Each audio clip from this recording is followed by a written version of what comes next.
Hey guys, Faxi Nadu here, and today I want to talk to you about compression.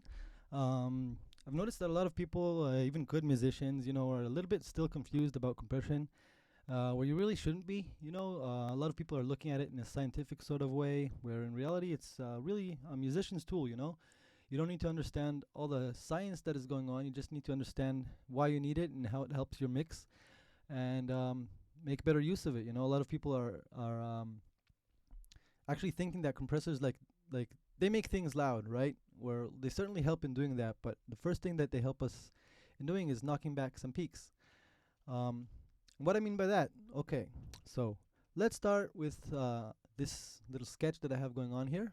It's just a few channels, and so it's not perfect or anything. It's just some stuff that I'm cooking up.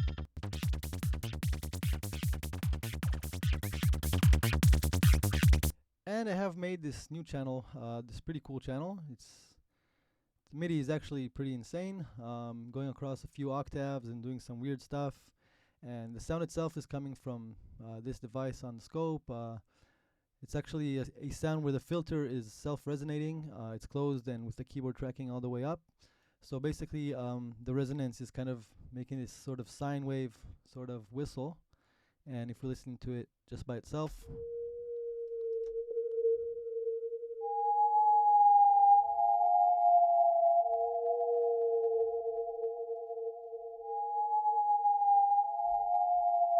now it's a little bit distorting because of my bad compression.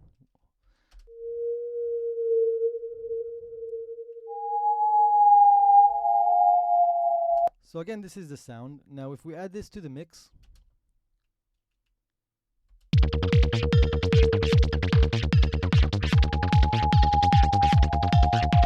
you notice that it just jumped to minus 7.2 dB. And if you look at this channel, this is my kick channel. And my kick is the loudest track in my productions generally. And it is in this track right now, in this like sort of sketch, it's at minus 6.8 dB. Now I don't know if it'll stay that way, but obviously this sound, I do not want it that loud. I don't want it to eat the whole mix. I want it to be this really cool kind of background whistle. I don't want it to be the main thing that eats everything. So obviously I could pull down the fader a little bit, but what it will do is will just take the whole sound away. It'll take the whole body away. And all I want to do is knock back the sound a little bit, where it goes from this minus 15 and jumps all the way to 9.4 and 7.2 even. So the solution for this, let's delete those compressors, is to put a compressor on it. Now there are some options on the compressor. The first one, I want to take off the auto gain, and I'll get into the auto gain later. But to understand what this is going to do, we're going to take off the auto gain. We're going to kind of initialize all the settings, okay? So right now the compressor isn't doing anything because none of the buttons are okay. So if I want to kind of knock this thing back to be more in the minus 15 or minus 13 sort of area, what I need to do is I need to start pulling down on the threshold. Let's give it some ratio just for a minute. Too much. And as you see, as the sound is playing, every time the sound gets louder than minus 10 dB, every time it passes minus 10, 10 and a half over here, every time it passes minus 10 and a half on the mixer, okay, it takes that sound and it knocks it back by what you have set in the ratio. Now, you don't need to know the science behind the ratio. You don't need to know anything, okay? Forget about everything. Just know that you take down the threshold to the area, where you want kind of the sound to be a little bit lower. Let's say we want it to be around minus 13 or so. So let's take it to minus 15. 14 and a half. Okay. This is actually probably a pretty good ratio right here. Let's see.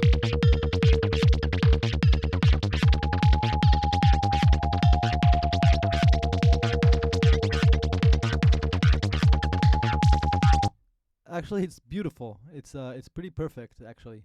The next thing you need to know is the attack knob. Now, the attack knob,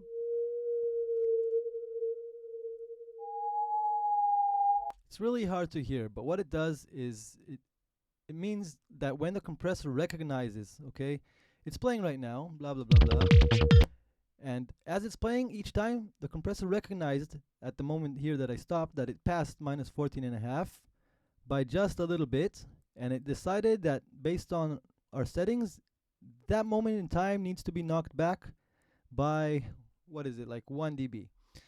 Now, how fast it makes that decision once it knows it has to do it, okay? You reach the point in your track, it's jumping above minus 14.5, and the compressor now has to act. How fast is it going to spring into action? This is the attack knob. If you pull it up a lot, now it'll take 71 milliseconds for the compressor to swing into action. Now it will take 0 milliseconds, which is kind of technically, I mean, I doubt it is actually in real life 0 milliseconds right now, but it says it is. But as you close the attack more, there might be clicking induced, because, you know, if you have a really sharp attack and not a sharp attack actually, like if you have a sound like this,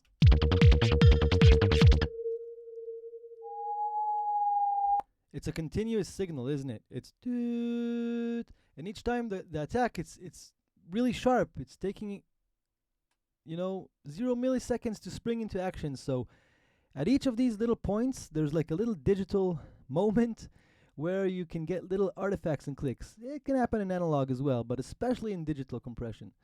So if you have a sound like this, which is a pad, it's actually no problem. You don't need the compressor to kick in immediately, because it's really kind of like a mellow woo sound, and it takes it a minute there, you know, to get from that woo to the really loud point. So you can safely put it, like, let's say on 2.5. Let's say if now that we put it on 2.5 milliseconds, it is still fast enough that we will see on our fader minus 13. We might not. It might. Let's see.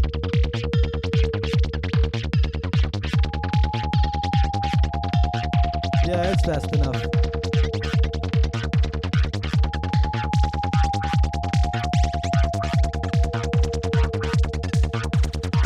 Now remember, without the compressor, I'm going to bypass the compressor.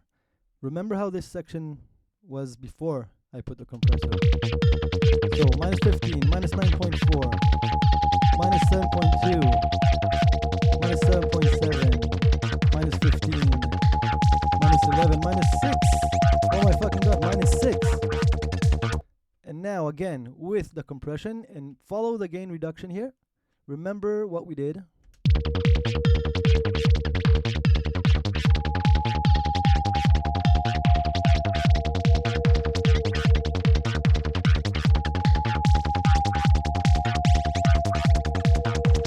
Now it's coming up on that section where it went all the way up to 6. And it even handled that perfectly.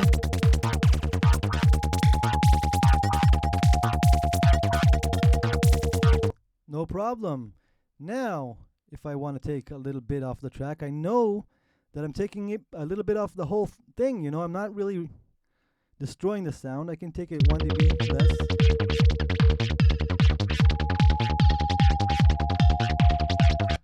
And already, you know, the track isn't mixed, of course. Remember, nothing. But already, it's just for now to listen to it. It's much more pleasant to listen to, first of all. Second of all, it's correct mixing now. Okay, it's correct leveling. At least whatever your vision is, you know, you might say, I want this to be much louder than I've put it. You might, whatever music you're making, okay, but the compressors help you realize the vision of the mix that you want to get.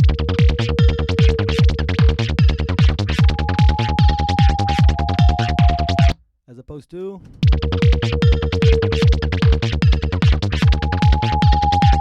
and again, look at the master channel now, okay? Let's say now I send it to a mastering engineer.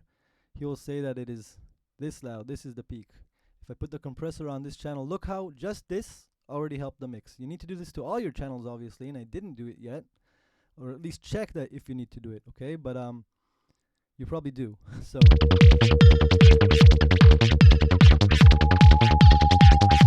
okay, it's still jumping. It's probably other sounds. I was getting greedy there. Yeah, so I have some more work on the other sounds, but let's look at some of the other sounds. I want you to look at one more sound because it's a different sound. Okay, I'm going to mute this.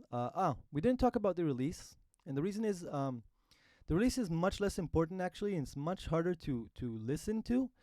Um, it's not as harsh as the attack. You know, it's how fast the compressor will kind of let go of what it's doing and return to the volume before it made the knockback. Generally, it's good to have lower numbers. It'll give more punch to your mix. It's more something that you will feel than actually maybe hear, okay?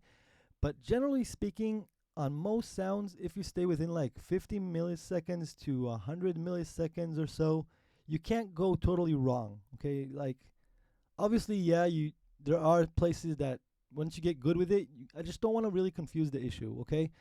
For now, if you understand the rest of it, if you understand threshold, ratio, forget the knee even, okay? If you understand threshold, ratio, and attack, you're pretty good to get on your way, and already you'll be doing a lot to your mixes. If you didn't understand it before and you understand it now, you did a lot. So let's look at one more sound that is completely different actually. I want to mute this guy. So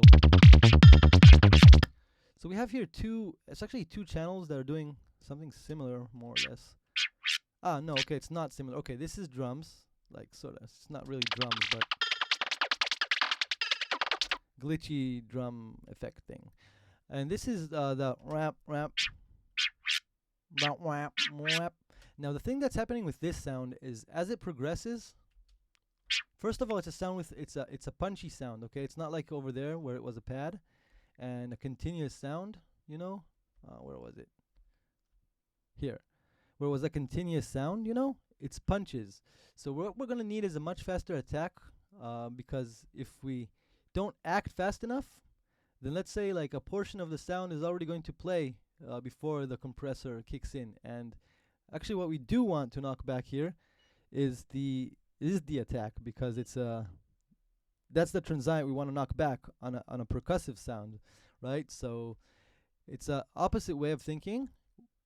We want a short attack as opposed to a long attack when we have a pad.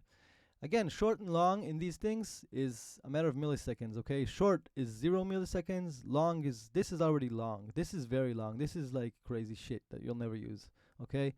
You will use values between 0 milliseconds to, I don't know, max 4.5 if you're making like the type of music that I'm making, and this is probably why you're watching this tutorial anyway.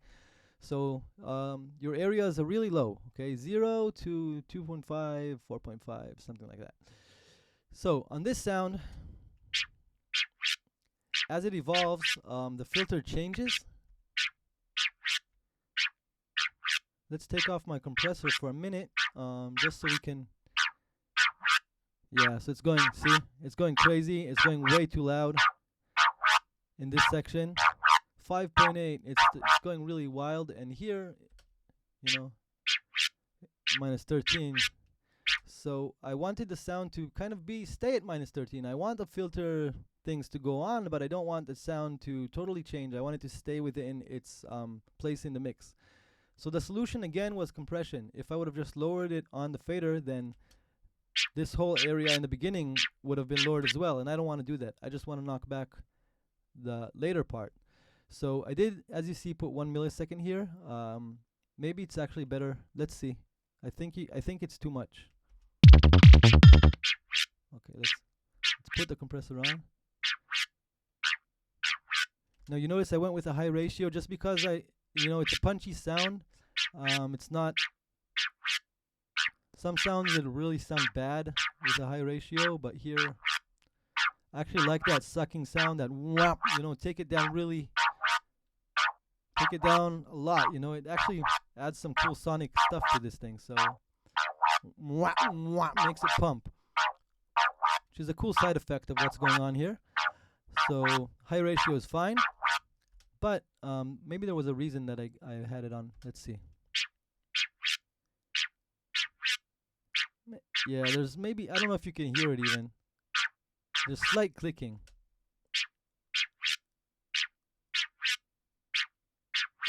Let's see if I can let you hear just the click. Yeah, it's really hard to catch it, but I don't know. I think this should be fine. 0.5.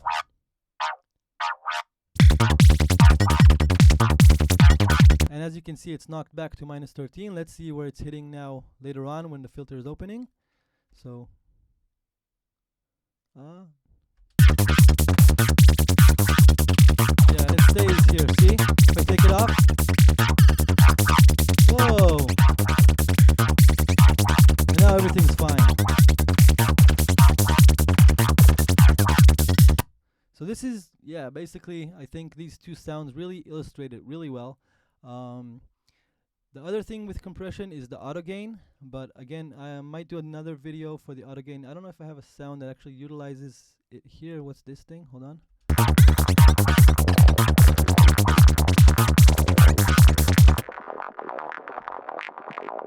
Yeah, nothing's using it. But here again, this sound is really nuts. Jumping around like fuck. And with the compression. And here you notice I have a little bit of a shorter release.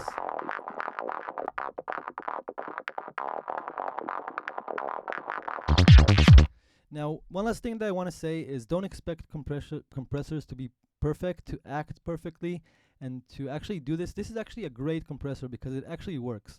Not all compressors that I've encountered, especially in digital and especially VST plugins, not all of them work. You know, you'll be setting everything up. It'll show gain reductions and whatever, and it just won't do. It just doesn't do it. You know, it just doesn't work. So find yourself a good one. I'm not sure. I use Logic's compressor, but some friends have been saying FabFilter compressors. I guess the Ableton built-in one is kind of nice that I've encountered. I really, just look around, but find one that works. If it's not working, it's not because you're doing something wrong. It's because you have a shitty compressor. I've noticed that too with a lot of musicians, that they don't understand compression because all the compressors that they have don't do shit. And so get a good one.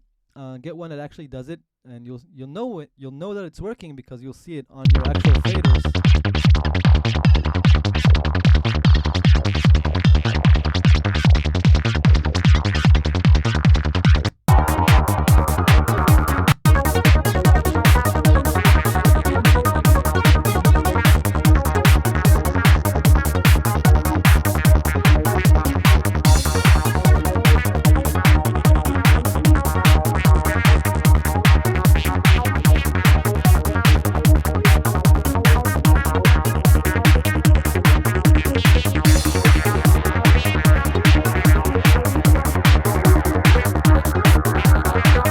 This is Faxi Nadu.